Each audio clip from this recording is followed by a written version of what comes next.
Hi neighbors, it is I, Jerri-ellen. Welcome back to another episode of Cooking with Neighbors. Today is Sunday, so you know what that means. It's football Sunday. You know what that means. We're cooking football food with our friend Eating Good. And also, there are other channels that are participating, like Stelly from Stelly Grills and Chills. Didn't forget to say it this time, Stelly. Linda from Create with Linda. And Cam and Teresa from Flour, Eggs, and Yeast. All wonderful people. And there's a hashtag in the description box and a hashtag in the title. You click it and it'll take you to the playlist of all the people that participate. Okay, so let's get started. Today's video, I'm making two different types of meatballs. One has been a family favorite for many years. Been cooking since the late 80s, early 90s. And another one is one that we just tried for the first time and we really enjoyed it, so we thought we'd share it. And yeah, let's get started at this. Now, let me know if you tried this style of sweet and sour meatballs. It is how I've been making this for many moons. Chit-chatting with my son today over Zoom, because he's making meatballs. So we made the meatballs together. He's doing a different sauce today. So this is a can of gelled cranberry sauce, and you're going to do two of them, 2 cans of about 350 mils, about 10 ounces, give or take. I'll do the conversions. 455 mils of chili sauce,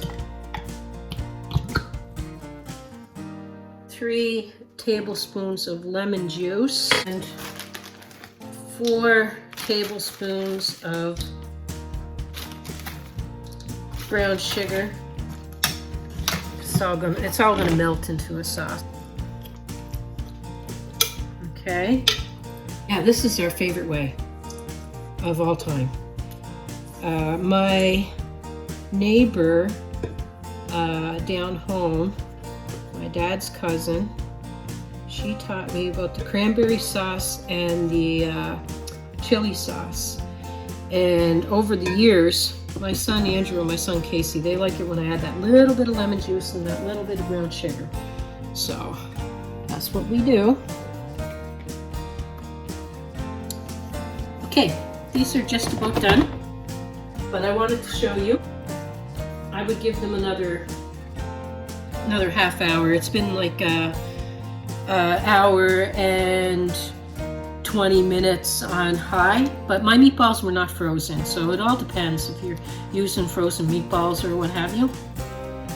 So you just want to let them go until like the cranberry sauce and the chili sauce all melted into one sauce, and your meatballs are hot. So high or low, just cook it until it's all bubbly. And check to see if your meatballs are hot enough for you. The sauce is thick. So anyway, the sauce is phenomenal. You're going to want to try this, I'm telling you. And I say it's so good all the time because it is so good. Here, taste this. It's really good. Look. See how nice and thick that is? Add over rice or whatever you feel like. Let's make another meatball that you might like to enjoy on a football Sunday.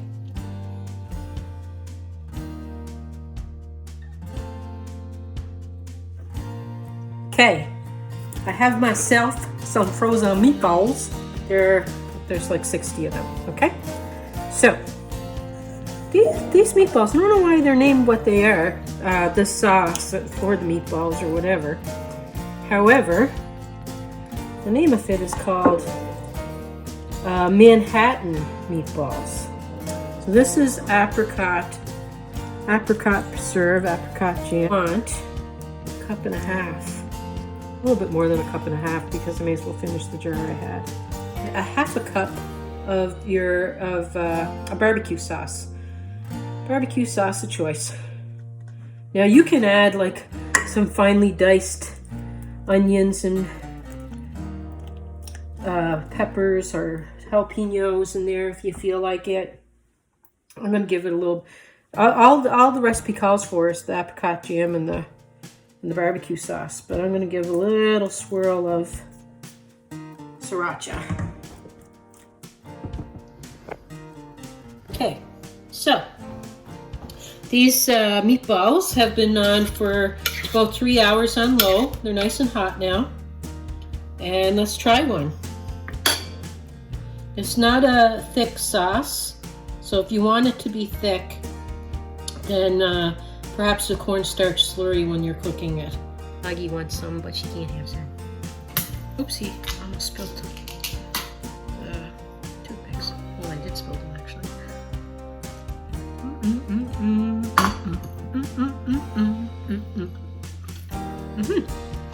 They're super good. I like it. I do. My favorite still is the sweet and sour ones that you've seen. Until heel bushed. Anyway, you neighbors, thank you all for being here. You mean a lot to me. Love yous. Take care. God bless. And go check out Ian's channel. Hey, bye-bye, you know.